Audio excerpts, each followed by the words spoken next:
अभिषेक हमारे साथ जुड़ चुके हैं, सीधे कीव से चलते हैं उन्हीं के पास।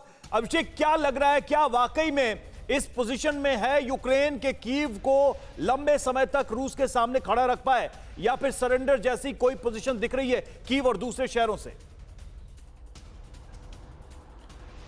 देखिए रवि, मैं कीव के अंदर ओडेसा से पहुंचा हूं और बाई ट्रेन पहुंचा हूं और कीव का जो पूरा आउटस्कर्ट्स है वो पूरा खाली होता हुआ हमने देखा। लोग गाड़ियों से निकल रहे हैं, बाहर जा रहे हैं, कोई रुकना नहीं चाह रहा है। यहाँ पर इमरजेंसी की सिचुएशन है पूरी। और रास्ते में हमने टैंक देखे, आर्मी के टैंक जा रहे थे। अभी मैं आपको दिखा रहा हूँ, देखिए जो सड़कें दिखा रहा हूँ मैं आपको, कीव की एकदम सन्नाटा है, सिर्फ प्राइवेट गाड़ियों का मूवमेंट हो रहा है। टैक्सी नहीं मिल रही है। बड़ी मुश्किल से मैं उतरने के बाद स्टेशन से यहाँ तक अपने होटल के करीब पहुँच पाया हूँ, किसी से मदद मांग करके।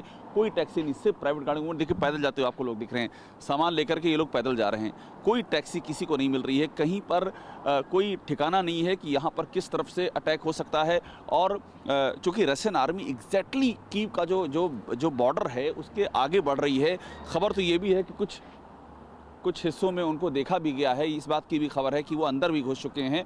और यहाँ पर कीव में कई ऐसी बिल्डिंग्स हैं जिनमें धमाके हो रहे हैं, अटैक किए जा रहे हैं। हम तो गए थे कीव के मेट्रो, और पूरा मेट्रो भरा हुआ है कीव का लोगों से, जो शरण लेके बैठे हैं कि अगर कोई अटैक होता है, अगर कोई एक्सप्लोजन होता है तो अपनी जान बचा सकें। तो इस समय पूरा इस कीव जो है हाई अलर्ट पर है, इमरजेंसी पर है, और ऐसा लग रहा है कि कभी भी कब्जा हो सकता है कीव पर रूस का।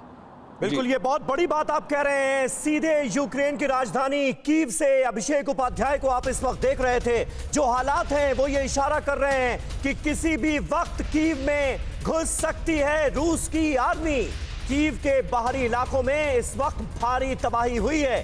कीव के रिहायशी इलाकों में रूसी हमले से बड़ा नुकसान हुआ है, ऐसी खबरें सामने आ रही हैं। और यकीन जानिए, कीव से जो तस्वीरें सामने आ रही हैं वो इस वक्त बता रही हैं कि कितनी जबरदस्त तबाही मचा दी है रशियन फोर्सेस ने यूक्रेन के अंदर, कीव के अंदर। कर्नल दिनेश नैन हमारे साथ मौजूद हैं। नैन साहब, क्या कोई स्थिति इस ओर इशारा कर रही है क्या कि नेटो सेनाएं यूक्रेन की किसी भी तरह से मदद कर पाएं? ये जो बर्बादी, तबाही का आलम यूक्रेन में इस वक्त हम देख रहे हैं, इस पर कहीं से कोई रोक लग पाए? नहीं समीर, देखिए इच्छा शक्ति ही नहीं है। आप देख लीजिए, जितने भी इनके राष्ट्रपति हैं, चाहे वो अमेरिका के राष्ट्रपति हैं, चाहे फ्रांस के हैं, जर्मनी के हैं, यूरोपियन यूनियन के जो प्रेसिडेंट हैं, सबके सब एक ही बात कर रहे हैं कि नेटो कंट्रीज के ऊपर अगर अटैक हुआ तो हम नेटो कंट्रीज इकट्ठे हो जाएंगे। यानी ये पहले नेटो कंट्रीज को इकट्ठे करने में लगे हुए हैं, यूक्रेन की क्या मदद करेंगे।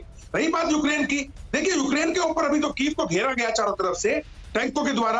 अब वो एक लॉन्चिंग पैड बन चुका है। इस लॉन्चिंग पैड के ऊपर अब जो मेन फोर्सेस हैं जो कीव को एंटर करेंगी, वो बहुत तरीके से पहले से रिहर्सल कर चुकी होंगी। पूरा कीव की एक एक गलियों का, एक एक दायरे का कहां करना है उनको पता होगा। नैन साहब, यूक्रेन के राष्ट्रपति जेलेंस्की लगातार ये कह रहे हैं कि आप लोगों ने कहा था मदद करेंगे, मदद कब करेंगे? आपने कहा था नेटो का मेंबर बनाएंगे, मेंबर कब बनाएंगे? जब यूक्रेन पूरी तरह से तबाह हो जाएगा तब।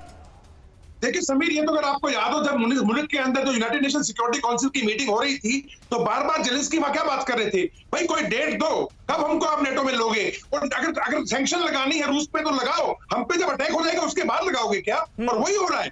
और रही बात तीसरी मदद की, तो किसकी मदद कर रहे हो? पोलैंड के अंदर अगर अमेरिकन फोर्स उतरती है तो यूक्रेन की मदद नहीं हो रही। अगर आप लिथुआनिया के अंदर फोर्स उतारते हो तो यूक्रेन की मदद नहीं हो रही। एस्टोनिया के अंदर अगर आप हवाई जहाज भेजते हो तो यूक्रेन की मदद नहीं हो रही। तो मदद तो वो अपनी खुद की कर रहे हैं। परवाह देश की, सोमवार से शुक्रवार रात 10 बजे TV9 भारतवर्ष पर।